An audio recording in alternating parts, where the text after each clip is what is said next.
During the welcome.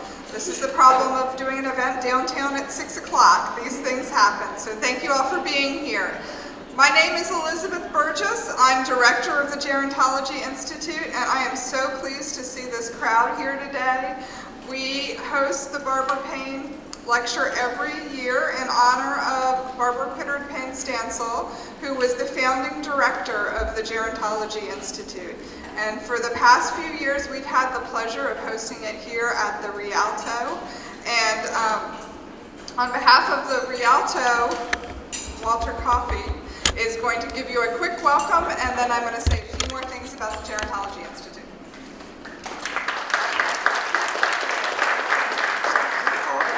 So hi, I'm Walter Coffey, and I'm president and CEO of Leading Age Georgia, and a proud graduate of the Gerontology program at Georgia State. I had hair and it was brown, and so I was in the last sociology and aging class that Dr. Payne taught, and so she greatly influenced my life.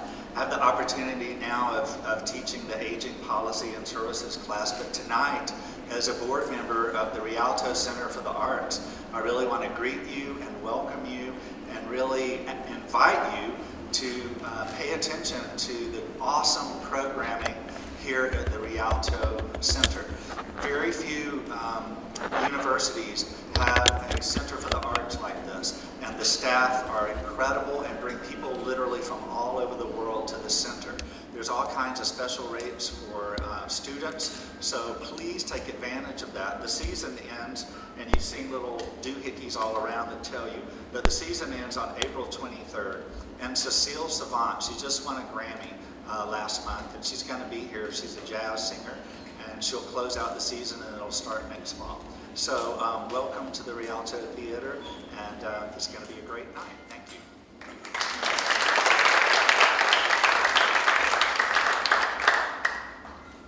Thank you. Thank you, Walter. On behalf of the Gerontology Institute, I want to welcome a couple of special guests, and that's the family of Barbara Payne. Betsy Stiles is here, and Rachel Brown. Betsy is the daughter and granddaughter, so that we are very excited to have them here to help us continue to celebrate. I frequently say one of the first things that I heard from Betsy when I became director was, are you going to keep the lecture series going? We'd had a couple of down years and hadn't had the lecture series, and so I'm really proud to be able to keep this tradition going and to keep bringing even more exciting speakers to introduce them to our public audience, to our students, to our faculty, and to our alumni who are in the audience. So thank you for that. We have lots of material about the Gerontology Institute on the tables, and I hope that during the reception afterwards you'll have a chance to look at all of the great things that are going on right now, both at Georgia State and the Gerontology Institute. The one exciting thing that I want to share that we don't have any brochures about now is starting in fall 2016, we'll be offering a Bachelor in Interdisciplinary Studies with a concentration in gerontology. So undergraduate students will be able to major in aging studies for the first time at Georgia State. And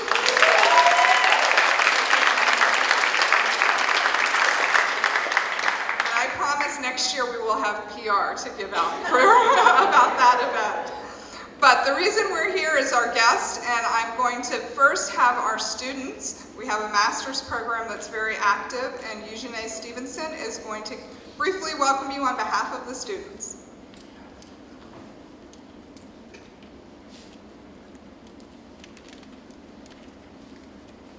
Hey everyone, welcome to the event. We're very pleased to have you all here tonight. I want to give a welcome from the students of the Gerontology Institute.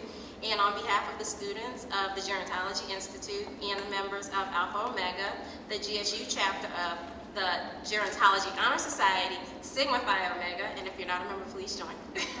I would like to introduce to you Dr. Rowles. Thank you.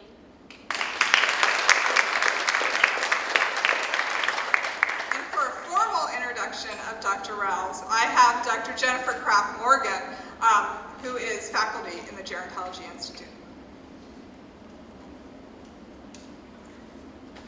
Good evening. I'm so excited.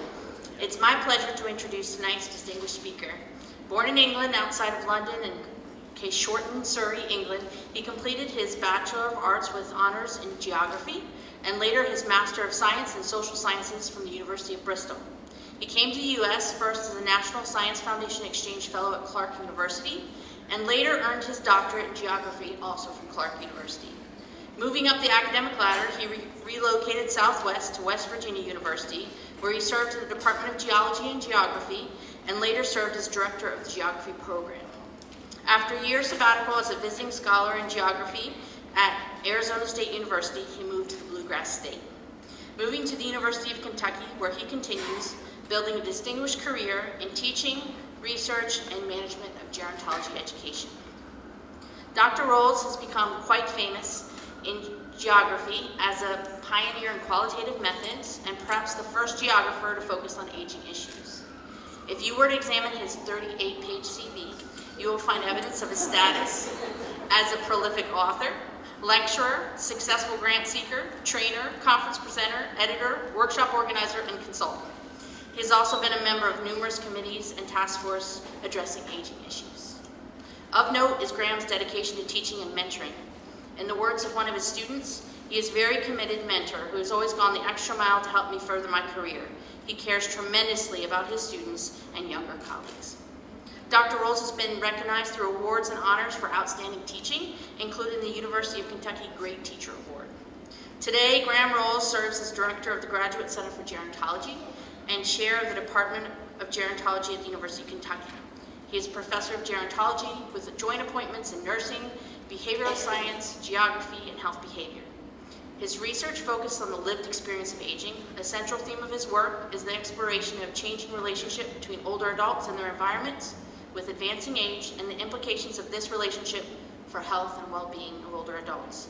He has conducted in-depth ethnographic research with older adults in urban, rural, and nursing facility environments. He was founding director of the Graduate Center for Gerontology, is a fellow of the Gerontological Society of America and the Association for Gerontology in Higher Education. He serves on the editorial boards of the Journal of Applied Gerontology and the Journal of Housing for the Elderly. Dr. Rowles is past national president of Sigma Phi Omega, past president of Association of Gerontology in Higher Education, past president of Southern Gerontological Society. I told you I'd embarrass you a little bit, Dr. Rowles. And is currently chair of the Commonwealth of Kentucky Institute on Aging.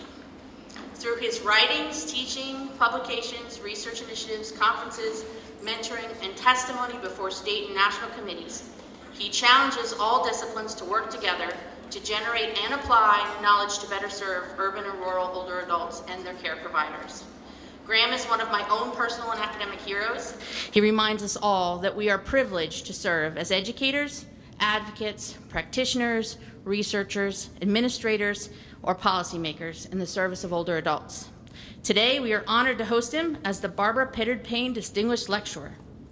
Please welcome Dr. Rowles.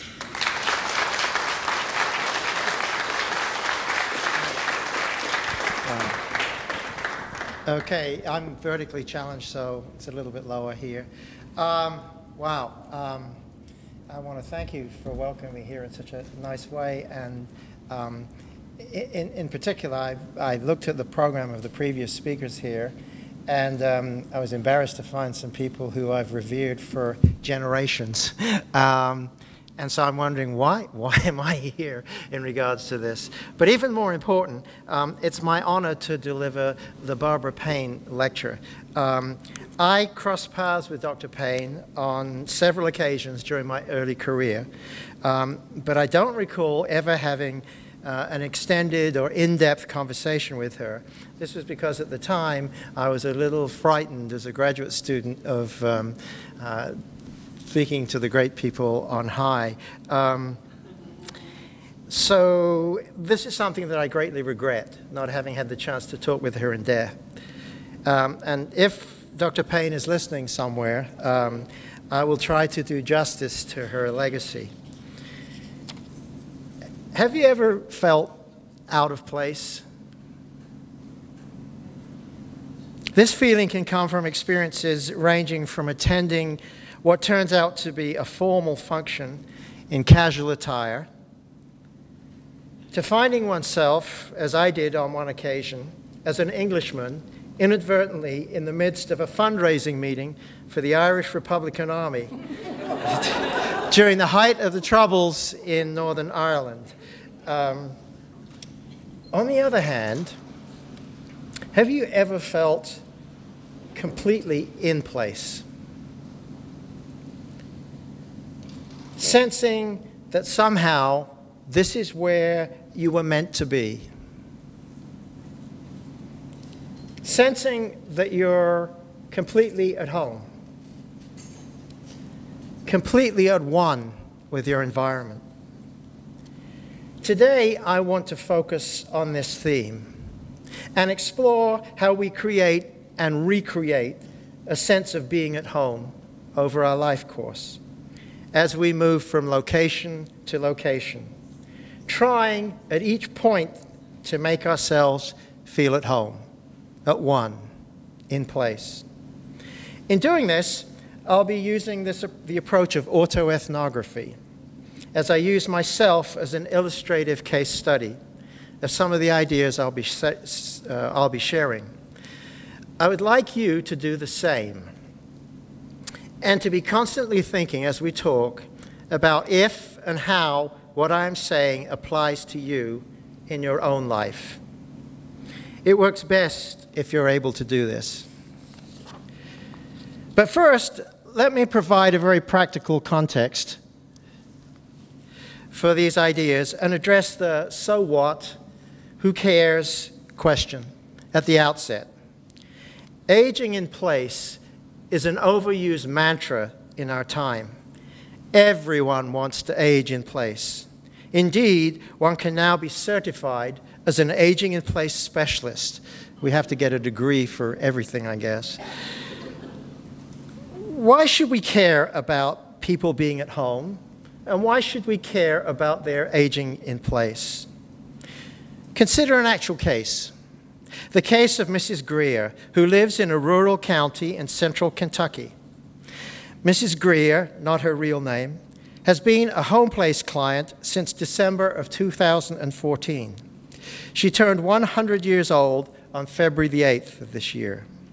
Standing 5'3" tall and weighing 98 pounds, she is deficient in 6 activities of daily living and all instrumental activities of daily living.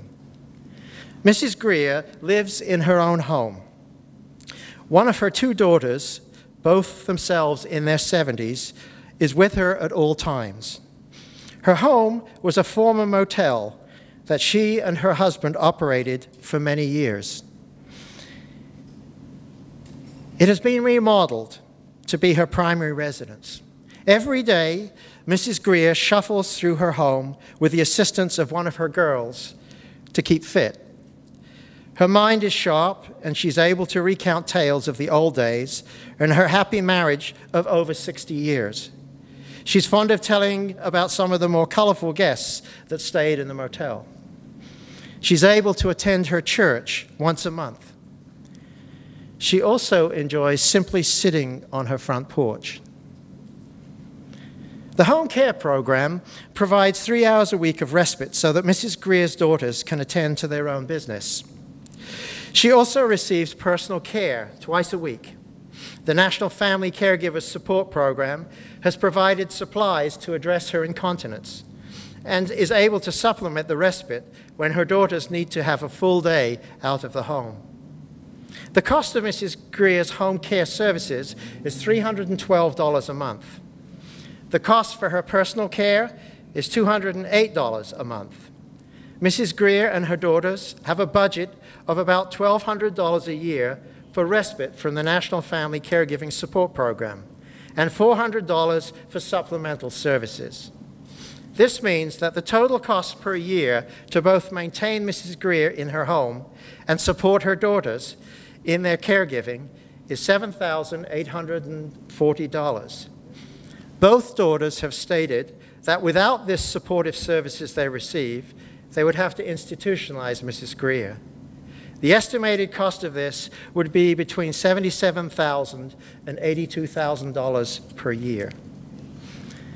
In a rally to preserve and expand home-based services for older adults held in the state capitol rotunda in Kentucky 2 weeks ago, we argued that staying at home and aging in place is not only what people like Mrs. Greer want, it's generally cheaper to facilitate. But what exactly does this mean?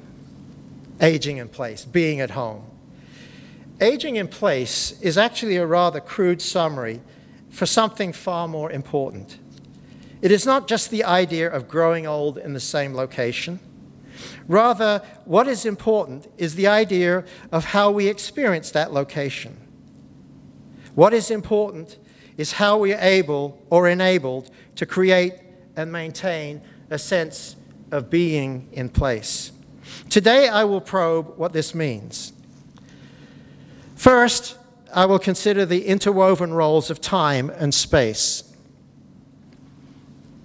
as the framework for being in place.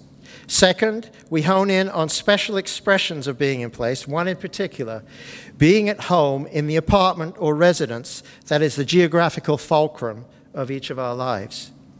Third, I consider the disruption of home and the relocation trajectories we trace over our last life course as we move from place to place.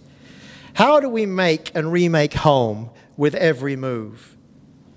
Then I consider the changing roles of proactivity and reactivity as we make and remake home. And finally, I list some implications with older adults to sustain or nurture this sense of being at home. First, let's look at our being in time and space. Each of us inhabits a here and a now. The here is always experienced in relation to somewhere else, a not here. You're all here in this space. You're not at home. You're not elsewhere. And the now is always experienced in relation to a past and to a future. If we are alive, we cannot ever be at no place and in no time. So being in place and time is a rather abstract notion. In reality, we are always being in place in a specific location. You are being in place here, right now, in this place. Let's consider some of the experiential aspects of being in place. It's manifest in action, or the way we use space or do things. It's manifest in knowledge, the backdrop of information on places that frames our action of doing, that allows us to get here at this time and this place. And it's also based on emotion, which imbues the places of our life with the meaning that we have. First is our action, or our use of space, our physical movement in moving around on a day-to-day basis. We tend to establish a rhythm and a routine in our daily activities. Action can range from the level of immediate movement in reaching for a high shelf or the TV remote control, through the physical routine of our pattern of daily movement as we move around our community, as we travel to work, the grocery store, or to our faith community, to the occasional trips that we take that may be to places far away. This pattern of physical use of space is interwoven with our creation of those spaces that we use as social spaces. We gradually establish routines of social interaction. There's no talking at breakfast. Everyone has their place as we sit and watch the television. We always go out to eat on Fridays. We routinely chat over the fence to our neighbor as we sweep up the autumn leaves. This action is grounded in our knowledge or awareness of the routes that we take and the pathways we take on an everyday basis. Like Mrs. Greer, we become extremely familiar with the configuration of our dwelling. So much so that we negotiate this space without much conscious thought. Beyond our home, we become very familiar with the route we take each day to work or other regularly frequented locations. Indeed, the more we use a space, the more familiar we become with its characteristics, and the easier it is to traverse these spaces, even without conscious thought. And over time, we accumulate intimate knowledge of the details of our entire activity space. This knowledge of familiar routes is embedded in mental maps, maps of the places of our life. The knowledge we carry about in our head, much of it implicit and subconscious, that enables us to navigate and understand our world. We tend to develop intimate knowledge of our residents. As we grow older and spend more time at home, we may also develop intimate knowledge and engagement with the surveillance zone, space within the visual field of our dwelling. Indeed, sitting by their window, homebound older adults can often develop strong, everyday engagement with their immediate neighbors and the world outside as they watch the children waiting for the bus or their neighbors departing for work. Strong knowledge and awareness of the environment in the vicinity of our residence may also develop. Over time, as we use this space and develop relationships with people who live on our street. As we move away, this knowledge becomes progressively less complete. As we move from vicinity to neighborhood to community and eventually to the region in which we live. The exception, of course, is that we may frequent what may be termed beyond spaces. And if we look at this expanding here, we've put in some beyond spaces. Locations that may be far away that we may frequent when we visit a relative or go on a vacation.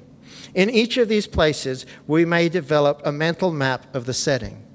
So we have our physical use of space on different scales, and then we have our mental awareness of space on different scales and on different levels. Finally, being involved in place, or being in place, involves our emotions and our feelings about places. The places of our lives are suffused with emotion. Such feeling may be positive, or it could be negative. Particularly important may be a series of personal locations where particular events transpired. And I'm hoping as we talk, you're thinking of your own lives now in terms of this. We may never forget the location where we had a motor accident. We will always remember the setting of our graduation. Of course, there are also special shared places that assume great meaning because of the key events which occurred in our life. The romantic setting where we became engaged to be married. The picnic shelter where we always hold family reunions. And a plethora of other places that assume special meaning as hallowed ground within the context of the various groups to which we belong. To summarize then, our sense of being in place is a blending of action in the way we use our environment, knowledge, how we know our environment, and emotion, the manner in which we imbue places with meaning. The separation of these elements is in many senses arbitrary. They all blend into each other to provide that sense of being in place. More formally, and this is the only formal academic sentence in this, I hope, the essence of being in place can be described as self-affirming. We talked about how important that can be to us. Frequently pre-conscious or subconscious, experience of integration within a complex tapestry of inextricably blended actions, awareness, and emotions. Okay, that's fine. But how is this actually manifest in people's lives? Here, we have to add the dimension of time.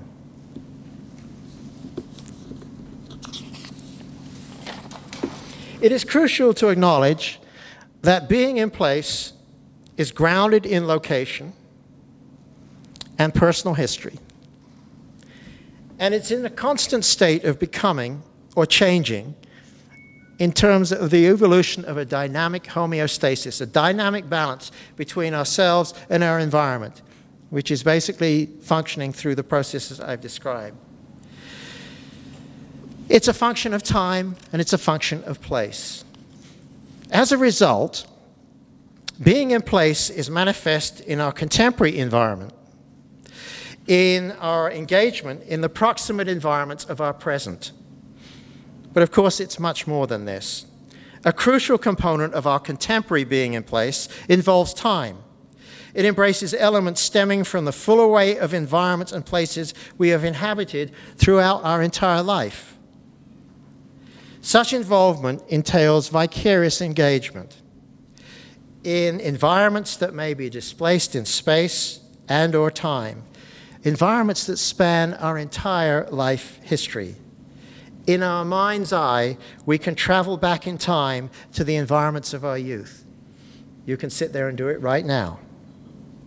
Or we can travel to a different contemporary settings as we sit through a boring presentation and allow our minds to wander back to home or to somewhere else where we'd rather be at this time. So in fact, our engagement in place has got a time element of it that is extremely interactive. And in reality, our being in place at any one time involves constant feedback between contemporary and vicarious engagement in spaces and in places. And this becomes important as we start looking at how this becomes manifest in our being in place. Because at any one time of our life, our being in place is reinforced by the particular setting in which we find ourselves. So for those of you who have not been in this room before, your being in this place right now is being influenced as you sit there by the fact that you've never seen this lighting before, you've never sat in that location before, you've never been around these people before. All of it is influenced by the particular context. So let's look at this and give you an example. I used to live in Westover, West Virginia.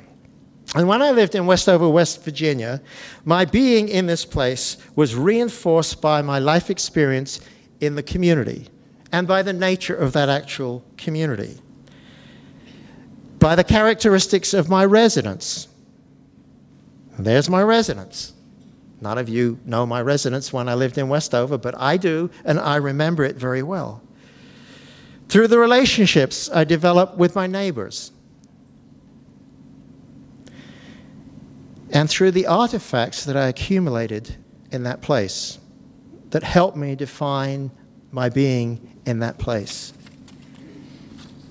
So in talking about where I lived in Westover, West Virginia, I've already transitioned down to one particular important manifestation of being in place, a special place, being at home. A huge volume of research has been written and explored and documented the dimensions of home as a special place. Among these, the research has shown dimensions including centering, a place where we orient our life around. It's the center of our being, where we depart from each morning, where we return to each night. It's a place of refuge. When we don't feel very well, the best place to be is at home. And you can't wait to get home and cuddle up in bed or wherever. It's a place of comfort and familiarity. You can walk around it in the dark and hopefully not bump into things. It's a place of privacy. It's a place of permanence. The world is changing around us, the stress at work, all of those things, but home is there. Okay, we can go there, it's permanent. It's a place of ownership. It's a place of territory. We're very much like most animals. We basically have a territorial imperative. It's a place of control. We can do what we want here. This is the place that we own. It's our home. It's a place of responsibility. We need to maintain it in a way that's compatible with our neighbors and with the neighborhood association. It's a place of self-expression. As we talked about with one of the folks here at lunchtime, it's a place that if we want to, we can vacuum in the nude. That's ours. It's a place for expression. It's a place, most of all, of belonging. We belong here. It's a place of emotional affiliation. and it's a place of identity. And think about this as we start looking at it in regards to aging. It's an expression of who we are. It's incredibly important, as I would suggest. Acknowledging the special importance of home brings us to the next critical component of this discussion. Most people inhabit many homes during their life course. The Census Bureau indicates an average of over 10 different locations. So what happens when we move, when we break things up? How do we make and remake place? How do we cope with the disruption of separation? How do we make a new home from a new place where we've moved? And why does this become increasingly important as we grow older? Let's look at this ethnographically from the point of view of a single person's experience that may be more or less typical. Westover, West Virginia, let's back this up. Westover, West Virginia was only one of the places where I've lived and where I've made a home or tried to make a home. Like most people, my life has involved a trajectory of moving from place to place and establishing a sense of being in place at each one. Let's look at this trajectory, and as we do, I'd like you to think about the parallels with your own life path experience and the different places you've lived. This is where I lived. These are the places where I lived before coming to America. And these are some of the homes where I resided. The one on the left at the top is the house where I was born, in the top room on the left. I was a military brat. That was one of the bases we stayed at. This was a place which I always remember I loved because of the pond. This is a place where my parents lived until recently, and I lived there myself a lot. And when I came to America in 1970, the process continued. The process of making and remaking home and a sense of being in place in each location continued. And these are some of my more recent residences. You get the picture. Now let's look at this from a theoretical perspective. Okay, so what? This is really interesting. But what is involved in this process where at each move that we make and remake, try and remake that process of being at home? So let's look at this first in the context of the life course. And I'm going to try and link things together in relation to the life course. Going back to our discussion of time and space and how that influences all of us all the time, let me demonstrate this in terms of a diagram. The horizontal axis here represents space, and the vertical axis represents time. As our life path progresses, we pass through time and over space, inhabiting a series of different residences at different times, going from our childhood home to where we live today. And remember, we can never not be in any place, so this is always an unbroken line until we die. Each place where we go to, we accumulate a mass of life experiences and memories of the various instants in our life.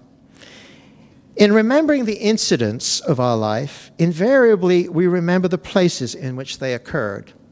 I ask you to think of an incident in your life and not to be able to think about where that occurred.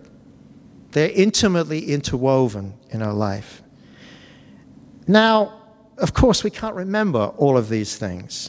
Instead, what we do is we selectively remember in ways that reinforce our image of who we are in relation to our identity. Over time, our identity evolves as we construct and reconstruct our story on the basis of selectively remembered incident places. Some events are quickly forgotten. Others are indelible memories that shape who we are.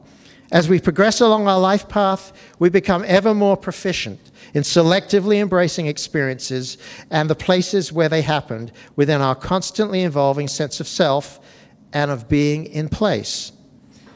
Many of the incidents we remember took place in our home, partly because we spend so much time there. Older adults, by the way, spend about 80% of their time at home. The accumulation of these incidents provides a rich reservoir of memories that reinforce our sense of being in place. But as I have noted, there's also more concrete ways in which we reinforce our sense of being in place in our home. The process is reinforced by the artifacts we accumulate over time that we use to shape the nature of our residential space. The pieces of furniture, the pictures, the treasured artifacts, some accumulated on trips, others inherited from our parents or handed down from ancestors. For the most people, the first 6 decades of life are a time of accumulation as we build our pattern and style of being in place. But as we grow older, and in many cases are forced through changing circumstances to move to smaller and smaller spaces, we begin what, for many older adults, is a painful process of divestiture. And in so doing, redefining our sense of being in place. Essentially, we become engaged in a process of remaking place, but under progressively more difficult circumstances as we accommodate to new environments. So let's now consider the process of making and remaking place in terms of what happens over time in a life course context. And let me summarize what I've been talking about here in relation to this. Consider first a single move. The process involves the transference of artifacts. So we're moving from point A to point B. Familiar ways of using space and memories to the new environment. Each new environment, each new place of residence offers new opportunities. A fireplace or a sunroom that was not in our former home, as well as new sets of neighbors and some new constraints such as previously unencountered barriers, perhaps the need to negotiate more stairs. It's within this context of a transferred past and new opportunities that we create our new sense of being in place. Generally, this also involves processes of abandonment. And the abandonment is of artifacts as we throw things out, make adjustments in our social network, and filter memory as some of the details of places of our past fade from memory or are reconstituted as part of our new form of being in place. What we abandon is the detritus of our past, but the past is never completely forgotten. There always remains a latent reservoir of experience and memories that can be resurrected and used as we recreate each new place. And so the process continues as we sequentially make and remake place over a period of time. We embrace our past in the creation and the living with new possibilities. So let's trace this process of making and remaking place in the life course context. What are the emotions involved? How much control do we have over this process? Can you remember moving as a child? Remember how you reacted to the move? Clearly, this reactivity reflected your reluctance to be separated from place and torn away from home. The problem here is that you had no control over the process. Your being in place was controlled by your parents. Your only option was to react temperamentally to the loss of your home, this most sacred of your spaces. And as we grow older and gain more control of our life, simply being in a position to react to the decisions of others is gradually replaced by processes of proactivity as we recreate and move into adulthood, and we exert increasing personal influence in our creation of home. What we tend to do increasingly with relocations to successive homes is to make this place of home more and more in tune with our identity and aspirations. In each successive home, we become more proactively focused placemakers as we become more adept at creating a being at home that is consistent with our evolving persona. And as we progress through a series of homes, we gradually develop our preferences and we develop our dislikes in anticipation of our future and perhaps eventually that dream home where we want to retire and age in place. For example, this is the manner in which, together with my wife, we are making home in my current residence, or in our current residence. We're consciously making home.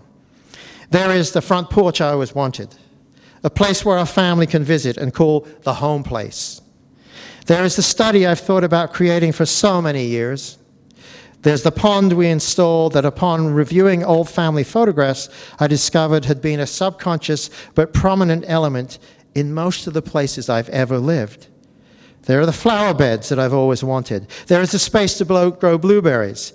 For my wife, there are the spaces for conducting craft work, for pursuing her interest in genealogy, and for developing an herb garden.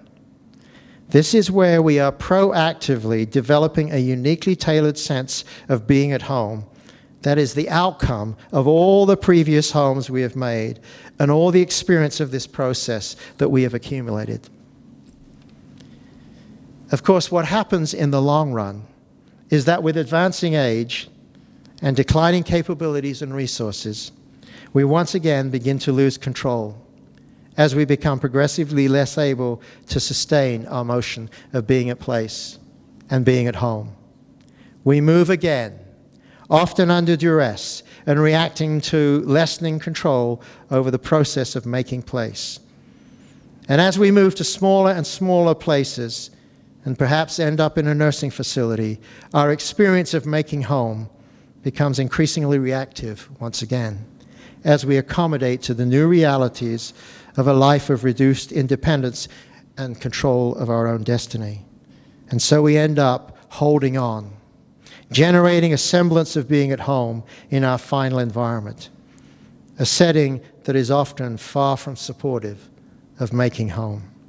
We transfer our bedspread, quilted by our now deceased spouse. We retain the picture of our wartime buddies, a few pictures of family members, and a couple of awards we received. But can we ever really be aging in place or experience a sense of being at home here? What can we do? Is there any way of alleviating the sad poignancy of this picture? In my view, this is where planners, designers, service providers, and sensitive persons can intervene. This is where all of us can play a part through understanding and thoughtful intervention. And I want to conclude with listing a few options. I won't go them into detail, although we can talk about them after if you're interested. So what can we do to make it easier for people, particularly as they get older, to nurture a sense of at-homeness and being at home? Something which many of us would contend is an inherent human need, no matter who you are. So one of the things we can do is say, well, what can we do to support people aging in place, to stay in those places that they've created as long as possible?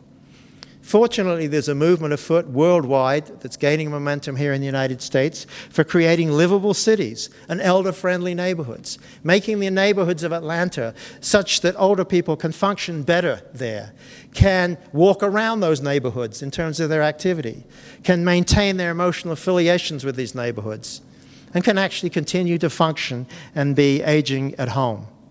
We have a plethora of programs of providing care for people at home that many of us have to fight, as we did last week and as we did 2 years ago, to stop state legislators from saying, well, we'd save $600,000 if we stopped the home care program.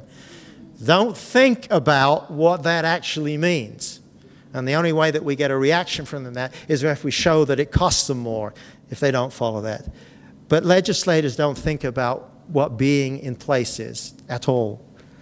So we have to preserve those. We have to think in terms of the way we design places to make them appropriate for people who can't move around as well as they could before.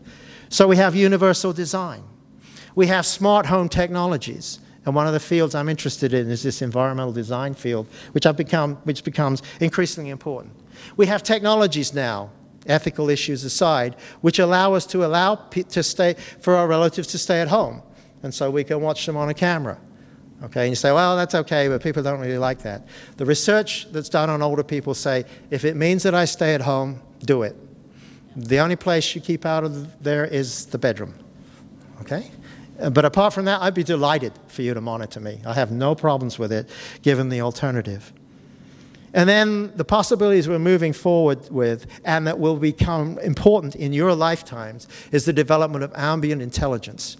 Intelligent environments that modify to you. Okay, and I'm going beyond simply you walk into a room and the light comes on and you walk out and it goes off. I'm talking about temperature control. I'm talking about monitoring blood pressure. I'm talking about a whole bunch of things that allow us to keep people at home. And so we need to explore those technologies. At the same time, we need to remember that the use of those technologies carries a price and a cost. Because one of the big fears that people in this field are now worried about is the fact that it becomes an excuse for people not to visit. And so you actually impair social contact because the children can now look in on the TV and mom's okay and we don't visit as much. And I know some work in Australia has been very concerned with that. A couple of final things. We can do things to facilitate transference. We can make preliminary visits, actual or some of the recent research showed you don't actually have to take a person to the new environment. You can simulate it, and it has the same effect in easing the stress of that relocation. Assistance with sorting out possessions. You have accumulated possessions for 60 years, and now they want you to move to an assisted living facility. Okay, Mom, we'll just throw out this. You don't need this. You don't need that. This is not how it works, okay? And Mom is not a hoarder, okay? Mom is, well, okay, some moms are, but mom is not a hoarder. This is a part of her identity. And what you're asking people to do when you say you're going to this apartment is you're asking them to give away parts of their identity. And so we have to be very careful in terms of supporting that. 2 more slides. Support in remaking of home. Providing space for artifacts. It's changing now, but traditional nursing facilities provide very little space, if any at all, for pictures. Okay? And if they do, because of the need for medical equipment, those pictures are often behind the person's head so that they can't see it. Now, their family can see it when the family comes in, but the people themselves can't see it. Okay? So we got a problem here.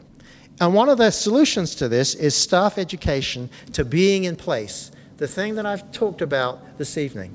That is incredibly important that we don't think about when we think in practical terms. Easing abandonment. Return visits to their old home place. Reminiscence groups, and many of you I've spoken to today have been involved with this kind of thing, that allows people not to deny this. Mrs. Jones, it's March the 10th. Okay, no, you're rambling about the old neighborhood and that. We want to, this is called reality therapy. Fortunately, we've gone beyond that right now. And photo linking. A guy called Habib Chowdhury in Canada has come up with this notion very successfully of using photographs of people's old environment and kitchens, and even kitchens in general, even if they weren't the old environment. And what it's doing is enabling people with Alzheimer's disease, sometimes fairly advanced Alzheimer's disease, to reconnect with that place, that being in place. Older adults with Alzheimer's disease who are in facilities don't want to go home, which is what they're saying. I want to go home, I want to go home, for no reason. There's a very good reason for that. Finally, we need to think about exploring new frontiers with our technologies. How can we transform space and being in place with the internet, with Twitter, with Skype? All of those things which transform space and the meanings of home. And I want to end with providing a little bit of perspective. Well, those of you who have seen this film will know exactly who this is and where they are at home. It's important to conclude with words of caution. I have discussed a Western, white, upper middle class perspective of a relatively affluent person with the resources to create a home in a very proactive way. Many people do not live under ideal circumstances such as this, nor do they have these resources. But I would argue that being at home is still critically important. Think of the implications for a person who is homeless. Or think of the lived experience of a Syrian refugee. Although their circumstances are very different, their quest is the same: to find or create somewhere to age in place and to be at home. The fundamental processes of making and remaking home are inherently human traits that can be manifested in one way or another by every person, wherever their home may be. Whether it be a suburban ranch, cardboard boxes under an overpass, or a refugee camp on the Greek-Macedonia border. There's a moral imperative here. Each of us must become more aware and sensitive to the meaning of aging in place, and do all we can to translate this awareness into intervention that sustain and enrich the potential of every person, particularly as they grow old, to sustain the joy, the satisfaction, the sense of fulfillment, not merely of aging in place, but of being at home. Thank you.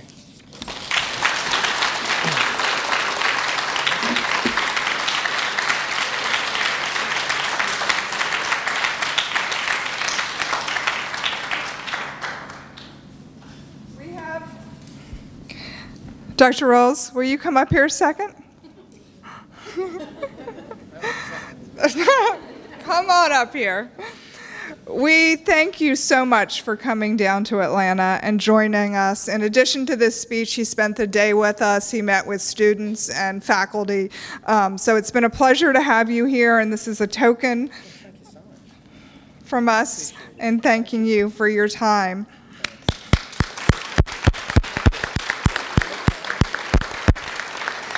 Does anyone have any burning questions that you would like to ask Dr. Rowles based on this speech? Yes. Thank you. I'm going to go back to contemporary and vicarious. Contemporary. Yeah. Okay. So I'm sitting here with my friend, and as we're walking up to this theater for this lecture today, she has a memory of coming here as a child with her aunt when it was a movie theater. And I just want you to address, because to me that's a conflict. You know, when you go to a place that you have memory of and it's suddenly new on the horizon. Okay, but that's what we do all the time. We go back to places all the time. We have to reconcile it. I was back at Bristol, where I went to Bristol University, and I was at a dinner. There was a speech at the dinner, and it was in this cool Victoria Hall. It's called Victoria Hall. And we went into this room, and I hadn't been there since I'd been an undergraduate. And it was the place where we did our finals, undergraduate. And I went back in this room, and they had nice tables there. And they had the tables all over the place, and it was looking really nice. And I couldn't think of anything but my finals when I was like 21. And it was like, they had a sort of tarpaulin over the floor, and they actually at that time, they had a nurse outside for anybody who freaked out. And it was really bizarre way back. So I had to reconcile that old memory with a new one.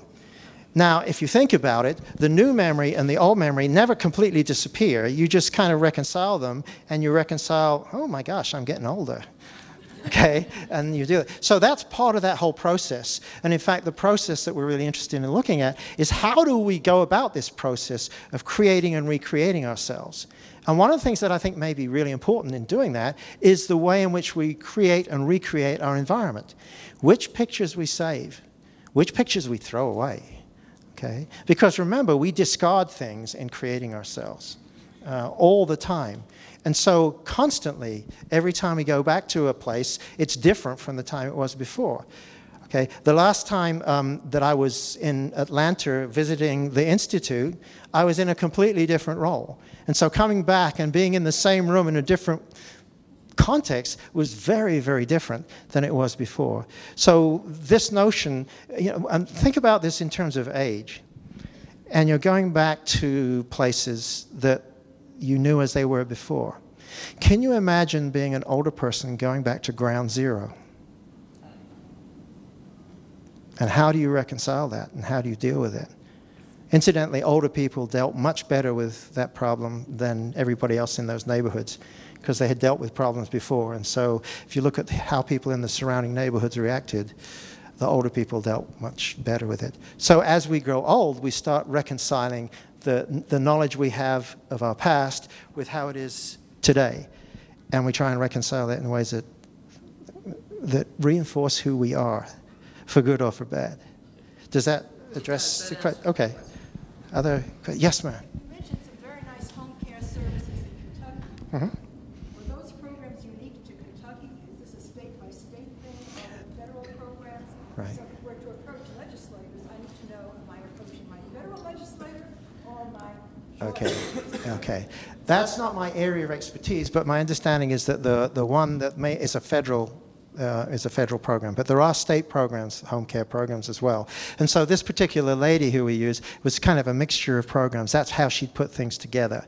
And so it's different in every state, and the regulations are different. And as I suspect you're aware, the politics are different in every state. And so in our state, we're in a battle right now with a governor and so on who say we have to save money. We have to save money. And where do we save it? Well, home care. Well, we save it for home care because families are supposed to look after their older adults anyway. Okay? So I didn't have a chance to talk to the governor ever. Okay? But if I did, I'd say, okay, so you're asking these two 70-year-old daughters, okay, one of whom has some serious health problems, to continue doing this. Okay, that's fine right now. They're only 70. But what if they're 80? Okay, so the governor's response would be, well, their mother won't live to 110. So I don't know, I'm being a little cynical there, I shouldn't. But it's really important, whatever, to get back to your question on that, I think it behooves us to look at our legislators and to look at the local legislation we have. And I'm a great one in favor of this keeping people in their homes as long as we possibly can. And if they have to move, we have to figure out ways to make that transition easier, and we have to enable them to create home and make home, okay, in the new places that they go. Because many of them are very experienced homemakers, and I don't mean homemakers in the traditional sense, but makers of home, and give them the resources, they'll do it, okay? And it's not just financial resources. Let's redesign nursing facilities, which is what we're doing, but it's a long process. So it's something, yes? Is there a generational perspective on this? I'm just thinking, at least in the United States, we've become a more transient population. Yeah. We've spent less and less time in the home. And I'm just wondering, future generations of older adults, will they have as much difficulty adapting over the life course or not? Or what do you see as the That's a fantastic question. It's a really good question when we look at cohort or generational differences. A lot of us have been worried about this because essentially you say, well, Graham, this view is kind of romantic. You know, modern generations, you know, we move around all the time, and any place is every place. So, for example, think how we accommodate to this in the way we design places. Think of the last motel you went to. How did that differ from the motel you went to before that? It didn't. And so what we do is we unify place. When you turn off an interstate, I don't care where you are, what are you going to find there? You're going to find gas stations, you're going to find certain motels, you're going to find this. So what we're doing is creating every place as the same. I had a student once who was a wonderful photographer, and I want to use this as an illustration of this change. And then another one. He was a wonderful photographer, and at one point he won the New England Press Photographer of the Year for a picture of Hell's Angels going to a funeral and so on. And so he was asked by Aer Lingus, the Irish airline, to take some pictures for them for their advertising. And they said, what we're going to do is we're going to give you 3 weeks of money, and we want you to go across with the cameras, and we'll pay for it all, and we want you to take pictures in Ireland so that we can use this in our Aer Lingus advertising. So we went across, did a wonderful job, took lots of pictures, came back and met with the board and showed them these gorgeous pictures of islands that he'd taken. And they all shuffled around a little bit and said, they're lovely pictures, but where's the McDonald's? And what they ended up doing was funding him to go back again to take beautiful pictures, but make sure that there was something that was reassuring to people that, yes, they were going out to the wilds of Ireland, but it was still like home because there was still a McDonald's or a Pizza Hut or something there as well. So he went and took a second trip and did it. But this whole notion is really very important because I think we have, and many geographers have talked about this, a generation that's become increasingly placeless. Every place is the same. We want everything to be the same. And the question that many of us had is, what are we giving up? What are we giving up when we deny ourselves the opportunity to develop that sense of home, that sense of territory, that sense of belonging?